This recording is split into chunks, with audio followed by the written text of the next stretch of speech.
Start with a star. A sun potent enough to heat air to wind, to burn water to vapor, so that one can push the other. Sculpt a basin in the earth, an area of land marked by the rise of mountains and the fall of valleys.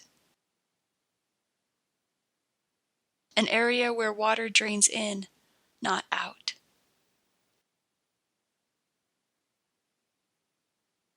Insert water.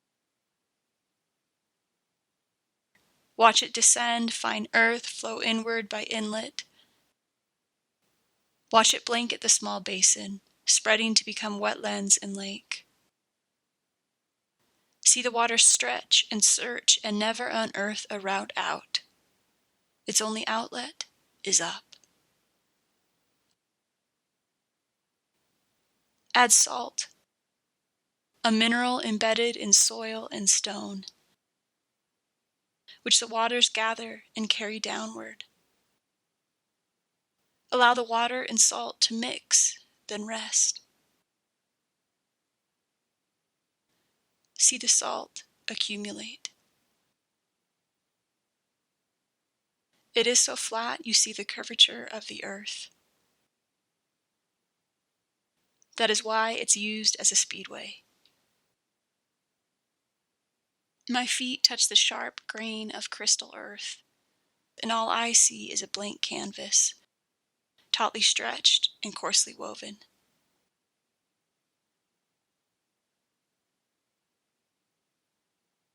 In the past, salt was currency. Its value was proportional to our need, for we cannot live without it. It is integral to our body functioning.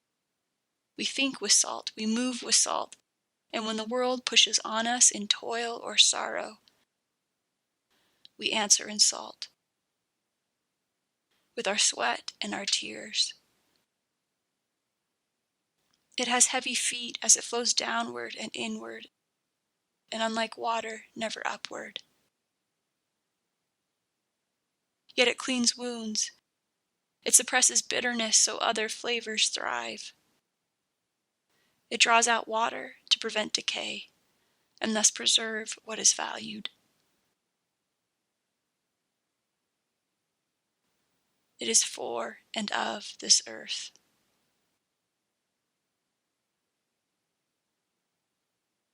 Let water suspend salt for a moment, until heat from the star breaks the hold.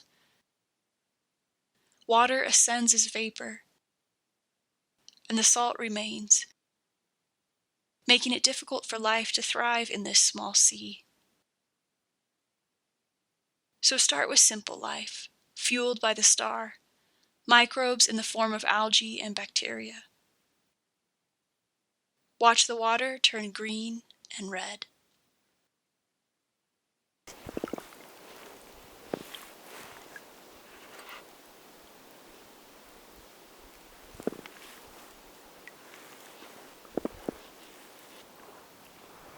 It is strange to paddle in this water.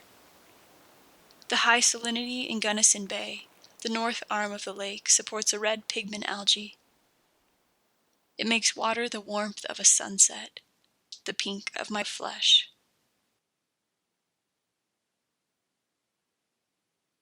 I lie into the warm water, trust it, and it takes me.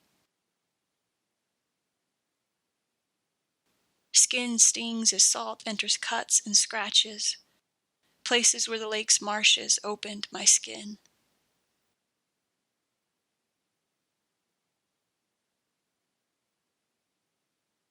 I float between blue sky, pink water, and rise and fall with each swell. I float, thinking of a place that cuts and heals, opens and fills. I leave the water and the salt stays, in my clothes and on my skin.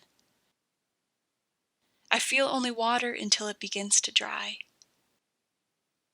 Clothing stiffens and glistens. Skin feels the film. Then I see the sheen as it crystallizes to a white dusting. sun, water, salt. They make this cycle. The salt is invisible until the water burns away.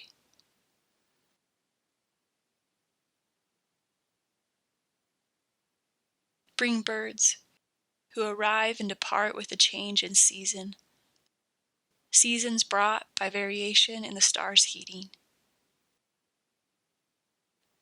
Have birds eat fish and insects in the wetlands, flies and shrimp on the lake. And look to the skies.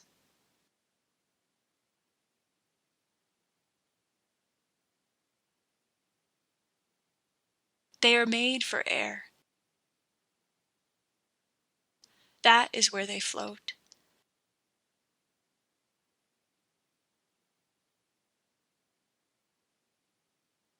Compared to our bones, theirs are reduced. Skeletal elements have been fused or removed, and their bones, while dense, can also be hollow, latticed with air cells to reduce weight and assist in breathing. Their lungs allow them to take in oxygen even when exhaling, producing a continuous stream of air to power their flight. We have set aside areas around the lake for the birds, though they see no boundaries, no partitioning of this world. They see patterns of color, places of nourishment. So here agriculture and migration live together, and I see birds wherever I go. Like us, birds stand on soil. Like us, they wade where sight can clutter, and the next step becomes unsure. Then they rise. They ascend to see life recede and flatten, and the path ahead clears. Their view is what we travel by. Our maps mimic their sight. For they knew places before us. They understood the globe before we did. They take routes out of our realm. So as the story goes, when Noah longed for the hope of land within a world of water, he sent a bird, a dove, and he watched. I watch. I watch with any part of my body that can follow. I turn and twist to match every murmur of wings. My eyes and head track them across horizon and zenith. And I stand with a riveted stare as they diminish into a spreading sky. I feel my own density. What is it like to have hollow bones? To know air will keep your leap. To breathe in a place continuously. To meet life, then soar above it. And blend the two into a way of living. Birds rise. Salt stays. I float in between.